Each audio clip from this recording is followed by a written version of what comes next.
Halo, assalamualaikum warahmatullahi wabarakatuh. Apa kabar para dosen baru, dosen pemula, kolega saya di seluruh Indonesia? Semoga sehat selalu.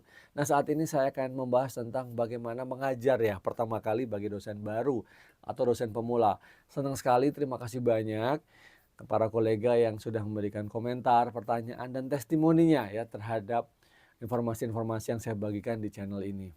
Nah, memang satu hal yang utama, walaupun sudah ikutin tips-tips saya ya, berusaha kemudian Anda mengkaitkan atau membuat sesuai dengan apa yang ada dalam diri Anda gitu ya, memodifikasi atau mengadaptasi sesuai dengan kemampuan pada diri Anda, tentu hasilnya itu bisa berbeda-beda ya. Misalnya gini, kalau itu tips-tips biasanya berawal dari pengalaman saya, pengetahuan saya, saya lakukan itu bisa berhasil. Nah, tetapi ketika dilakukan oleh orang lain, dilakukan oleh teman-teman semua dosen baru, mungkin ada sedikit ada perbedaan ya. Kok hasilnya nggak sesuai dengan yang diharapkan ya, sesuai yang disampaikan oleh Prof. Tirta gitu ya. Tenang aja, nggak ada masalah ya. Karena memang, saya sampaikan tidak ada satu tips yang bisa berlaku semuanya sebagai obat mujarab ya, panacea gitu untuk semua orang. Tetapi yang penting tips-tips yang saya sampaikan ini bisa memberikan inspirasi buat teman-teman. Nah, apa itu ya yang ingin saya sampaikan lagi?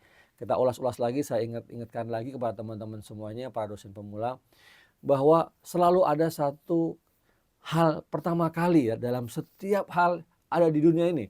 Aktivitas pertama kali itu pasti agak kagok, pasti ada kaku, agak cringe gitu ya kalau anak-anak sekarang bilangnya itu mahasiswa-mahasiswa sekarang, agak aneh, agak awkward gitu. Nggak apa-apa, nggak ada masalah. Nih, melangkah masuk kelas pertama kali rasanya menatap para mahasiswa, mahasiswi itu rasanya, "Waduh ini di mana nih gue nih?" gitu ya, ya. Biasa aja ya. Tetapi itu sikap mental ya yang harus kita bangun untuk kemudian membuat, oke, saya harus menguasai medan, saya harus menguasai lapangan, ya. Ini kita jadikan mereka sebagai partner, mereka sebagai teman lah ya. Mereka siswa didik yang mahasiswa yang datang ke kampus, datang ke kelas sudah punya niat ya, semangat ya paling enggak itu untuk belajar. Nah, walaupun mungkin tidak semuanya mau belajar benar-benar 100%, tapi paling enggak mereka udah ada effortnya datang ke kelas, datang ke kampus. Untuk itu harus kita apresiasi. Datang ke kelas, sapa mereka dengan baik, tanyakan kabarnya ya. Pakai ice breaking dulu lah ya, 5-10 menit Anda nggak langsung tancap gas, saya ngajar ini, materinya ini. No ya, coba aja ya kembali perkenalan, kembali tanyakan kabarnya. Yang selalu menjadi favorit saya adalah kejadian apa sih di hari kemarin atau di minggu yang lalu gitu ya, atau di minggu-minggu ini ketika mulai masuk kelas itu ada hal-hal yang memang lagi gitu ya, lagi hits. Apa aja gitu, masalah apapun, harus tidak harus sesuai dengan apa yang kita pelajari gitu. Misalnya kita mengajar, saya misalnya mengajar pengantar hubungan internasional, kita selalu bicara soal hubungan internasional, nggak selalu begitu. Kalau bisa akan sangat bagus karena sangat relevan gitu ya terhadap materi kita. Tetapi kita misalnya bicara sepak bola, misalnya, hobi Anda apa? Olahraga, musik, drama, film, seni, apapun bisa diceritakan dengan mereka sesuai dengan konteksnya ya. Nah, itu akan lebih bagus. Apalagi kalau ada berita-berita lokal gitu ya, yang mereka selalu menangkap itu dengan cepat. Itu menjadi penting. Itu menjadi semacam hook ya, menjadi pintu masuk ice breaking biar cair gitu ya. Nah, itu terus Anda nanti evaluasi. Tiap minggu atau tiap hari Anda ketemu, mana yang paling pas, mana yang paling sesuai. Kalau saya ngomong soal hobi kayaknya kok kurang, kalau soal, seni kok lebih cocok, kalau soal film apalagi mereka lebih cocok, atau soal apa, kehidupan sehari-hari. Kemarin ada kejadian ya, di pasar malam sana itu kayaknya banyak banget orang jualan ini XYZ kayaknya enak banget, kamu pernah ke sana nggak? Gitu. Nah, siapa yang pernah ke sana?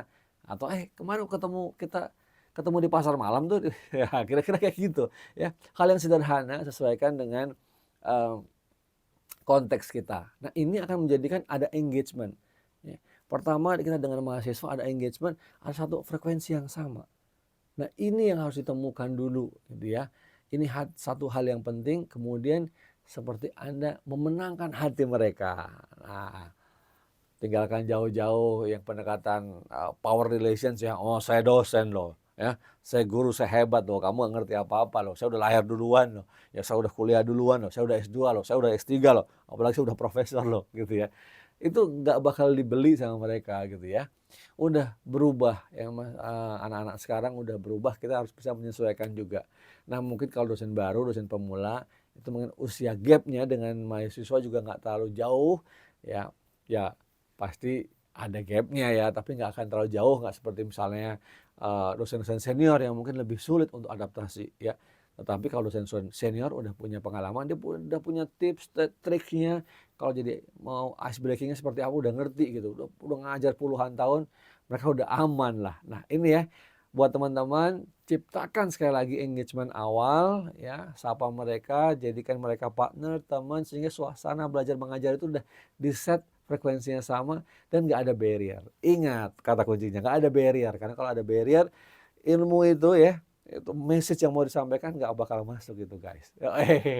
Bapak Ibu sekalian, mohon maaf ya kadang-kadang biar akrab nih saya sebut, saya sapa teman-teman semuanya, agar juga masuk apa yang saya sampaikan. Demikian semoga bermanfaat, silahkan nanti kalau ada komentar, sharing aja di sini pengalaman-pengalaman teman-teman semuanya, karena bisa memberikan manfaat juga buat teman-teman yang lain. Terima kasih, silahkan subscribe ya, yang belum subscribe sekarang nih ya, kita dorong semua channel ini bisa tumbuh dengan baik ya. Sekarang masih 8.000, semoga segera 10.000, 20.000, 30.000, 100.000 subscriber gitu ya, sehingga semua juga mendapatkan manfaat dari sharing saya ini. Terima kasih banyak, sukses buat Anda semuanya. Assalamualaikum warahmatullahi wabarakatuh.